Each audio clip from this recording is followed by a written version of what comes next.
This episode of Co-op is brought to you by GoDaddy, Gamefly, and Squarespace.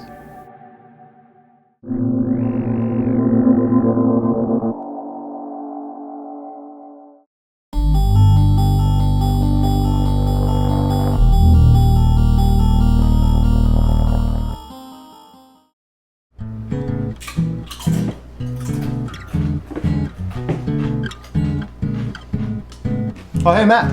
Yeah. I know you had a little brother. Oh, yeah, don't worry about it. He's gone. Good riddance. Jeez, what should you do to your little brother, man? You only have one of them. All right. You know when you were a kid and you were always way better at games than all the adults around you? Oh, yeah. Yeah, it was kind of like that. Oh. Only for a whole week.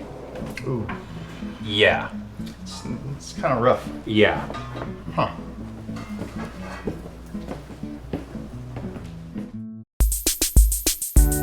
The thing I like about you most is you've run away with me.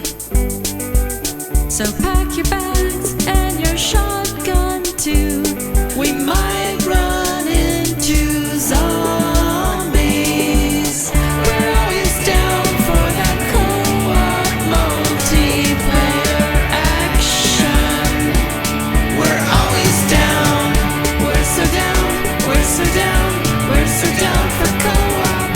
We're so down for that co-op action.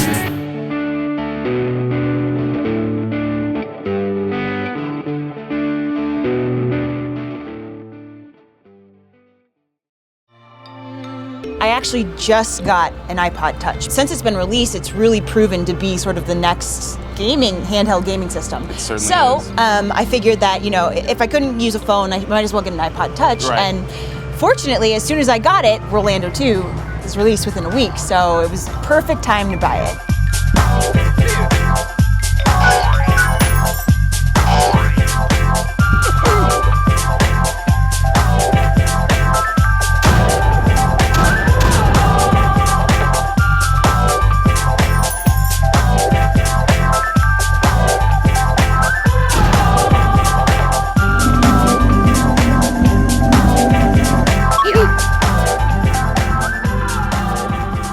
And it is definitely a step up from the first Rolando in almost every way. It definitely has a more 3D feel. The first Rolando is very just flat. Yeah, I love the way that the 2D transitions into the 3D. Yeah. A lot of the planes look very similar. It's a lot of hills, but Right. when you suddenly angle yourself and you're going down this new path, it just keeps it very interesting to look at. Yeah, it definitely looks better than the first one. I really like the different power-ups you can have. The chili pepper that makes that one puff up and float instead of roll.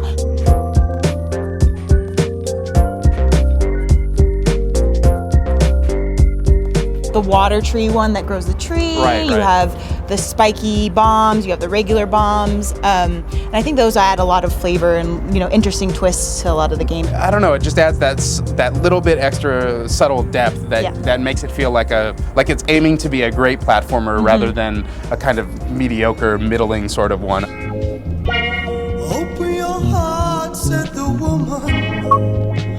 Unpick the sea.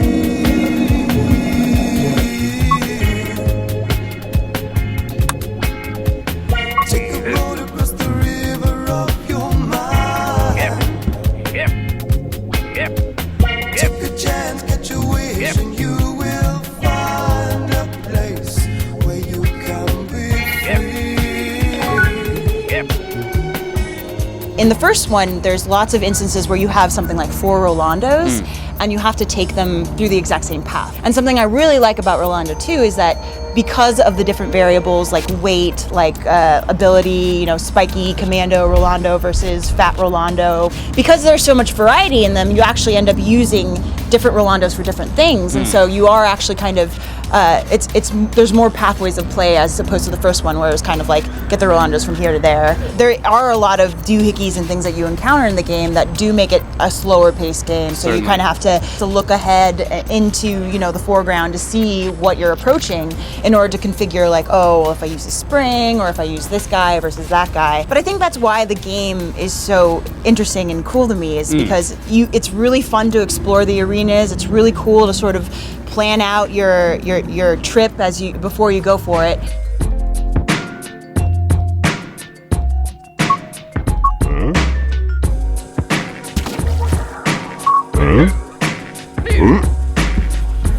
You know, there are times when there'll be 4 or more Rolando on the screen at once, and it can get a little overwhelming trying to control them all, especially near the end of the stage. There are lots of levels where you'll kind of solve all the puzzles, save all the people that need saving, and then at the end kind of have to roll everyone to the door to make them exit, and you feel like, okay, I'm doing it once, twice. I'd like to just be able to grab them all and go, which you can try to do, but then you'll miss some jump, and it just doesn't handle that well.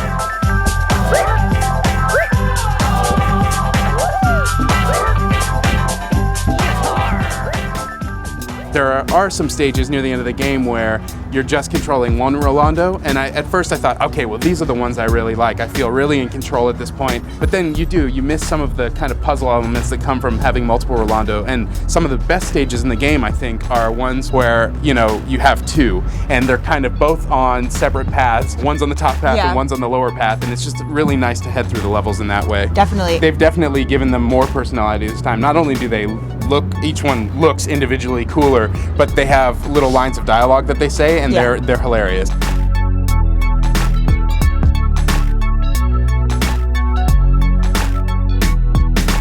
There's a princess and a king and a queen, and some of the stages they kind of add an additional puzzle element because they're royal and you can't control them. The king and queen, they are just sleepy and fat and lardy, and you just kind of use the other Rolandos to push them along. And then the princess has a ton of energy, so she'll just like constantly roll back and forth, and you need to like put two Rolandos on either side of her to get her to move the right direction. The king Rolando reminds me a lot of Bernie from Weekend at Bernie's. He's dressed in like a Hawaiian shirt, and he's got little sunglasses and his mustache. When they have a level in which they say, you have 4 Rolandos, and they're like, well, you only need 3. And I feel really terrible when one of my Rolandos dies. I can't let any Rolando die. I know, they have so much individual personality in between each other's, and so if the one with the monocle ends up like getting, you know, eaten by one of the tribal ones, they're like, whatever, you can still complete the level, but I'm like, no, I'm not gonna leave that Rolando behind, and so I have to restart it.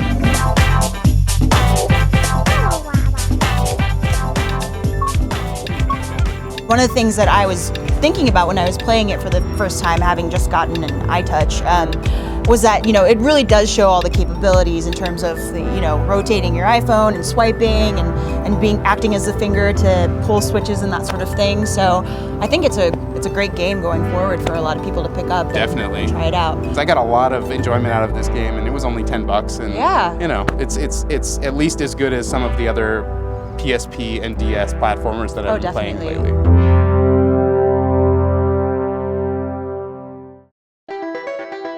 If you want to make an impact online, GoDaddy.com has what you need. .com names as low as $1.99, plus world-class hosting, fast and easy website builders, and much more. Plus, enter code CO6 when you check out and save an additional 20% off of a 1, 2, or 3-year hosting plan. Some restrictions apply. See site for details and get your piece of the internet at GoDaddy.com.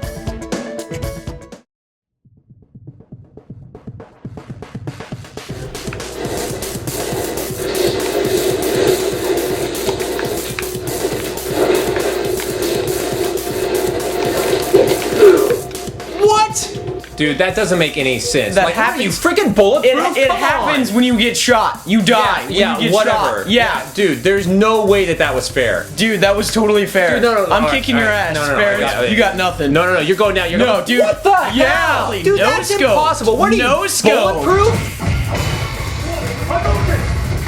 Right oh, there. yeah. No, see that? No. You're tricky. No. No, yeah. No. Yeah. Okay. Oh. Dude. Really? Gotta be Dude, really? Come on. You suck so hard. I can't believe how much you suck at this. Have you ever played this game before? Yes. At all, ever? Yes. Are you sure? Yes. Really? You're absolutely sure? Yes.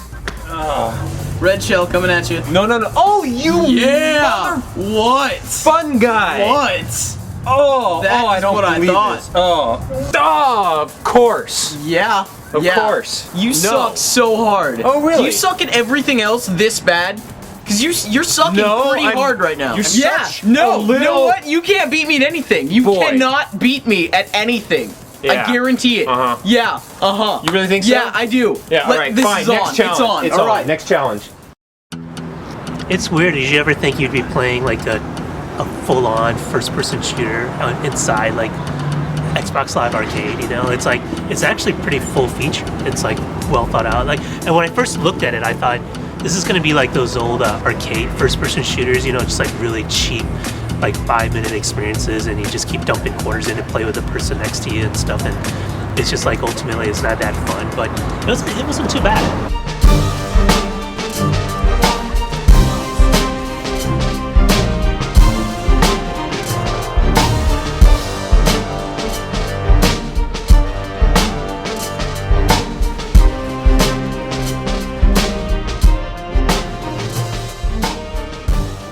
I like the 3 different classes you can be. There's like the Bishop, the Black Op, and the Guardian. When I first started playing, I played it as the Black Op. Your team has taken the enemy flag. Your team scored. My favorite is playing as the Guardian. Like with the 2 guns. Yeah, you got like the dual guns, and you got the speed run that you can. I kind of treat it as kind of a melee. Like when I'm close to somebody, just like do the super run right into them and kill them. Objective completed. Double kill. For some reason, I associate most with the Bishop. I think it's possibly because just the heads-up display has your hands rather than, you know, the guns that she's holding, because all of her weapons are based off of like psionic magics that she does. I like you also see yourself as a female robot. Exactly.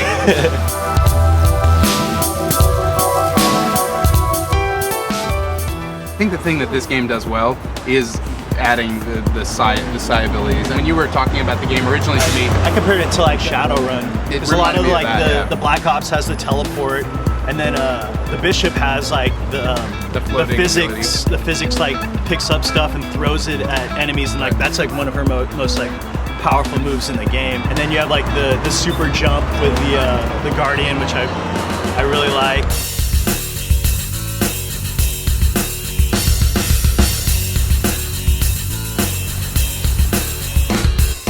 There's only 4 modes. There's the deathmatch, team deathmatch, capture the flag, and then assault. Yeah, it's a 1-flag CTF where you grab an item called a hacker from the middle of the stage, and then you kind of run it back to one of 2 control points, and you have to hold the point for something like 10 seconds while you're holding the device.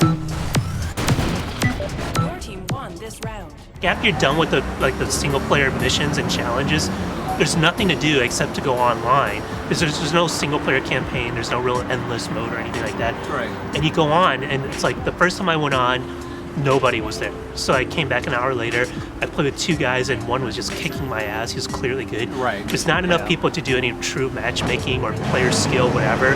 And so the most fun I had was when we all got on, but we had to like plan, like, let's all show up at this time because we're gonna make up 80% of the entire online population of this game, you know. So I think the problem too is just it's like the genre is dominated by, you know, you got Call of Duty, Modern Warfare, you got Halo 3, Gears of War 2, and it's like you only have so many shooter fans out there and so many hours. Like, who's gonna, you know, what's real first-person shooter fans gonna take time away from one of those 3 games to play a lot of Cellfactor? You know what I mean? I mean, to be completely honest, when I played Cellfactor, the first thing it made me want to do was play Quake 3. And Quake 3, you know, obviously if I pulled out my disc and installed it, I don't know, maybe there would be some people playing it, maybe not. But I'm in the beta for Quake Live, which is the new browser-based, free version, ad-supported version of Quake that is just in beta now, so it only works on Windows PCs, but will eventually work on Linux and Mac. And that gameplay, that core gameplay, is more to my liking. But I mean, I don't know if we're asking too much from what was a free game and like an Xbox Live Arcade title, because it's hard not to compare it to the more established properties like, you know, like Quake or Halo or whatever. But it's, for its value, I don't think anyone could really say it's a bad game for what it is, for a low budget game. But again, it's just like, if there's no one to play with, it doesn't take long to beat all the challenges, especially if you don't have any desire to play all 3 different characters. If you just want to play 1 or 2, like 40 minutes, you're done with all of the missions, and that's all you have left to play as multiplayer. I do think you would, if you do pick up this game, you will play all 3 characters. I mean, once you start popping into the maps, and you realize like the map reactor works really good with the Guardian, and then storage works really good with being a bishop. That's cool. And I mean, so it does make you want to try some of the other characters. I mean, there's some really cool things, like cool abilities that you can unlock once you finish the different challenges, where you can have like increase, distance with different weapons.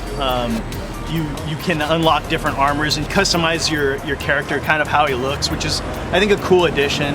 I normally don't agree with like Call of Duty 4 model where you reward the good players, right? It's like if you're thorough and you play this through, not only are you good from the experience, we're gonna give you gameplay changing abilities, right. But I think for this one it's okay because it doesn't take long to get all the power-ups. This game would be a whole different story if there were just more people playing it, because I feel like we can't even experience it the way that it's meant to be experienced. Like you said, I hop in a game, I die almost instantly because there are people, there's like at least 4 that I've seen, 4 really good players that just play this game a lot. And so, Cellfactor, buy it? I don't know. I think if we can use this segment to kind of convince a lot of people, more people to play, critical mass of people to go buy it and play it, it could be a fun game to play for a bunch of people. But currently, it's hard to recommend. So if you can find a free PC version online, definitely check it out. I would say if it's free, by all means check it out. But definitely. But on Xbox, you might want to wait until 10 of your best friends are all talking about playing it first. Yeah, that sounds about right. Enemy flag dropped. Hacker lost. Double kill.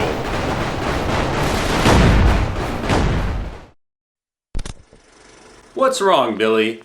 No money for new games? Well, try GameFly. GameFly is the largest online video game rental service and offers you a choice from over 6,000 new and classic titles across all consoles and handhelds. With plans starting at $15.95 a month, GameFly members can rent 1 to 4 games at a time and keep them for as long as they like. There are no late fees, no due dates, and shipping is always free. Once you're done playing a game, send it back and GameFly will send you the next available game on your list. If you really like the game you're playing, simply click Keep It on the GameFly website and the game is yours, at a discounted price. GameFly will even mail you the case and manuals free of charge. Co-op fans will get a 2-week free trial when they go to gamefly.com/co-op. Some restrictions apply, see site for details.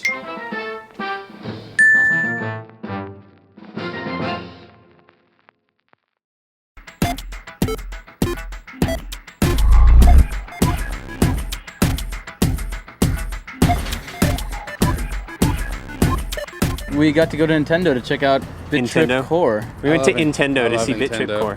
I love Nintendo. I love BitTrip Core. The BitTrip series, like I didn't even think of it as a series. I thought BitTrip was like a one-off. Yeah, me too, actually. And then it was cool talking to Alex, and he's like, we're gonna be turning these out pretty regularly, and I thought that was cool. BitTrip Beat took us 4 months to make, and BitTrip Core took us 3. And I think 3 months is probably around the development cycle that we're looking at for each of these games. 3 to 4, something around there. And I think that if people do look at it and go, they could just make this in a month, fine, so what? Yeah, I mean, it's still, the game is the game. And if I make it in a month, or if we make it in 3 months, if it's good, then it's good, and if you like it, you like it. If you don't, you don't. At first I was a little worried, because the coolest thing about BitTrip Beat was that it used the Wii controller in a very interesting way. I mean, and it felt really great. And the new game, BitTrip Core, doesn't use that mechanic, you just use the D-pad. So at first I was not as excited by it, because one of the things, I kind of want Wii downloadable games to really use the Wii in interesting ways. Right. That said, I think that what it does is it succeeds at being a more interesting rhythm game.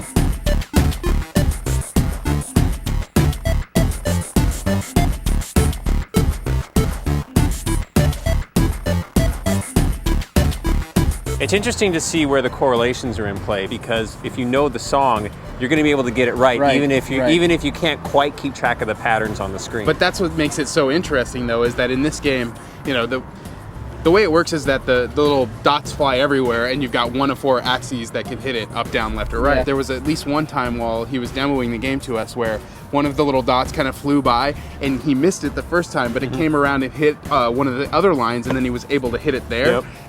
And the song still works. Yep. Like, it comes by at the right beat so that it sounds right. And that was really, really interesting to me, because then, there's kind of different music will play depending upon how you play it.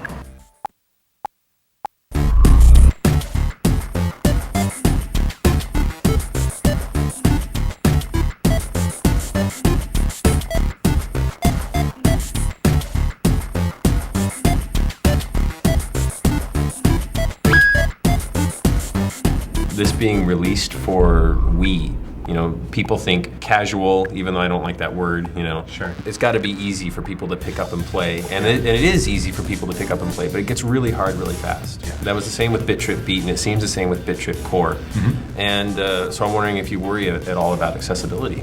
I'd rather make the games that I want to make, and hopefully they will have legs of their own, right. And people will like them for what they are. And whether they're accessible to some people or not, I think that BitTrip Core has something that BitTrip Beat also had, which is, like you said, it's an easy game to pick up and play, but there's also layers of difficulty, complexity that happen relatively quickly. Mm-hmm. And I hear what you're saying about that casual, that bad word, right. But I maintain that casual games actually are a little bit more hardcore than we tend to give them credit for. A lot of games, I think, are kind of dumbing themselves down these days and are kind of forgetting their roots and like where games came from. And games are challenges. And I really value that in a game. I mean, I really think that the game is basically like Simon meets Guitar Hero. It's Simon is a good description It's of it, very actually. much like it's a rhythm game, but more classic. This one's definitely more classical than the last game was. Take on Breakout. You know what I mean? Yeah. Breakout meets Pong. So you were telling me your stories about how you went on your classic video game hunt road trips when you were collecting classic games, and so you're clearly a student of video game history. And if BitTrip Beat is the Pong generation and BitTrip Core is the generation that followed, which I would liken to maybe Missile Command and Robotron, where they had like these more hardcore challenges. Yeah. Is the next BitTrip game going to be like, N64 generation? And is it still maintain the same Atari quality? Well, we're definitely going to keep that aesthetic throughout the whole series. And the aesthetic of the 2600, like super fine, like not fine because they're thick, right? But like super deliberate lines and crazy weird oblong pixels and stuff. We're definitely going to keep that for the gameplay, because to me, what a game is it can be boiled down to the most simple format, and it's still a game, and it should still be fun. So you don't need graphics. Now, I like great graphics just as much as anyone else, but I'm going for something here where we get to the core of it, we get to the heart of it, and further games in the series, we're not going to make the leap from like 2600 to N64 in terms of overall style, but you will see, like in Beat, where you had one axis that you were controlling, and in Core you've got the two, and then in the third game you may see another evolution that's slight, but still well defined. And it's very important to me to keep the BitTrip games fresh and unique from one another. So I don't want to just make more levels of Beat, even though I think that would be super cool. Right. I don't want to just do that. I want to make another game that's of the same style, carries the same aesthetics, but is a whole new experience with each game in the series. This game the mechanic is so simple that there would be nothing to it if the aesthetic and the soundtrack weren't totally awesome. So, anyone who says that graphics don't matter, graphics do matter, and especially in a game like this where the mechanic is so simple.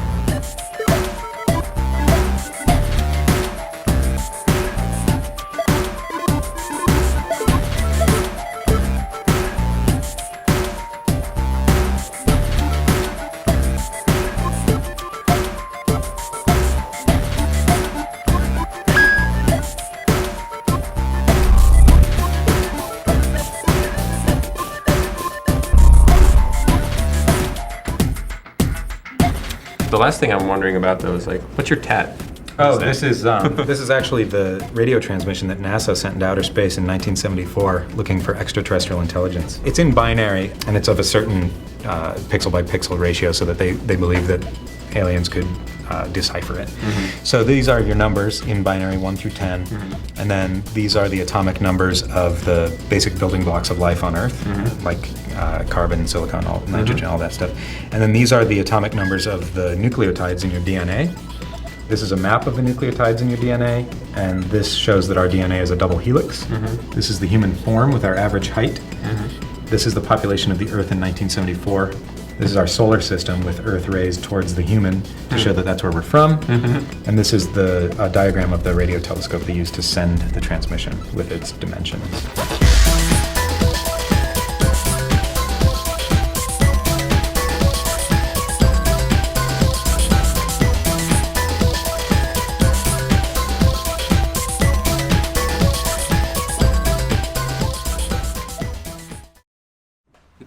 In the dark though, it's like it hurts my eyes a little bit. It's a bit too bright. It's a little straining a little. Oh, too dark, dude. Split the difference. A little bit in the middle. Halfway. Yeah.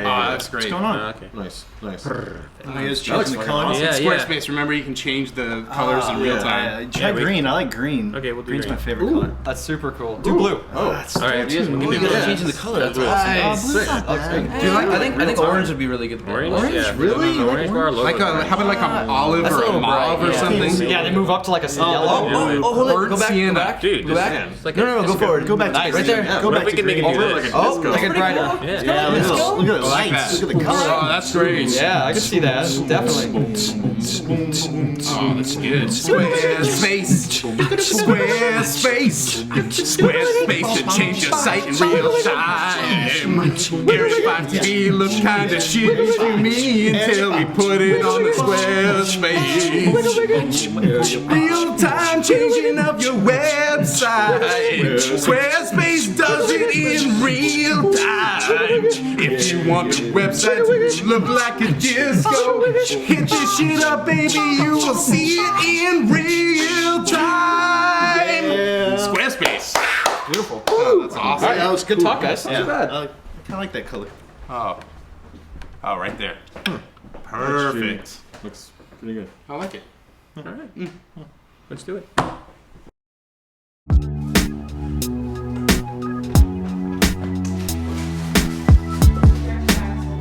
Checkmate, bitch. Alright, so now that we know you suck at every game on the planet, Yeah. and you get some pizza, I'm starving. Oh, you want pizza? You know what it takes to get pizza, Dason? Enlighten me. Money. You know what it takes to get money? A job. You know how you get a job? By being an adult. Instead of just some stupid little fucking brat who has no idea how to do anything other than beat his big brother at video games in every game imaginable. Well, so what? Being an adult is so much better. You know what else? You can go goddamn you can go for all I care.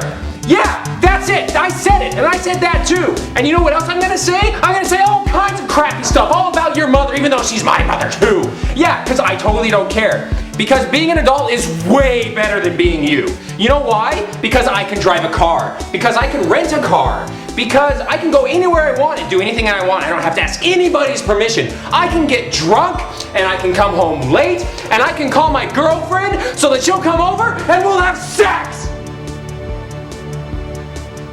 God, what a loser.